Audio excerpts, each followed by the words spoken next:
Does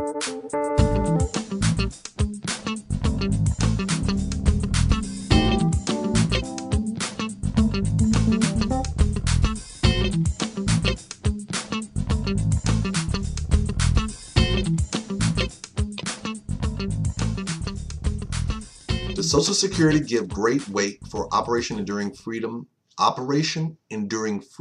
Purple Heart recipients? Answer your question, yes. And let me tell you how. It's called Disability Benefits for Wounded Warriors. And allow me the opportunity to read to you specifically from the statute. At the end of this video, I'm going to give you a special page that gives you this information, as well as the citation online for you to go to. Disability benefits for wounded warriors. Military service members can receive expedited processing of disability claims for Social Security. In other words, what they're telling you is that they can actually move your case through a lot faster if you fall into these categories. Benefits available through Social Security are different from those from the Department of Veterans Affairs and requires a separate application. So if you want to avail yourself of this, is not, you can't go to the VA and ask for wounded warriors benefits for purposes of Social Security. You have to go through Social Security. The expedited process, and that's what it's basically telling you, is that if you meet the criteria, we can move your case, you could potentially move your case through faster.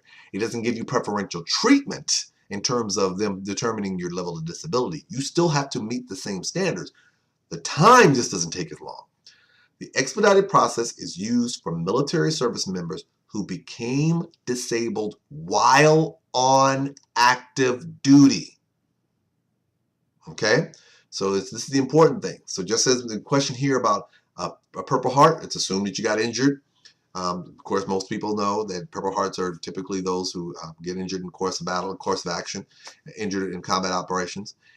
So you have to become disabled while on active duty on or after October 1 of 2001.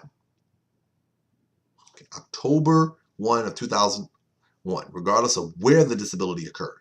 You've got to become disabled while on active duty. Now, it's not saying that you have to be a Purple Heart recipient. It just says that you have to become disabled. It's assuming that more likely it's a service-connected disability.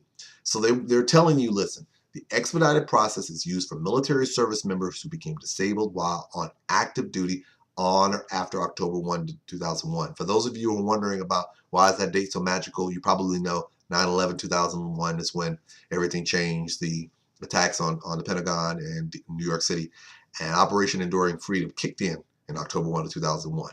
So if you fall into the gap from October 1 going forward and you were injured or became disabled, keep it here, it's not just the injured, you became disabled, because you're going to have to still prove that that happened. While on active duty, you have the opportunity to be availed in an expedited process.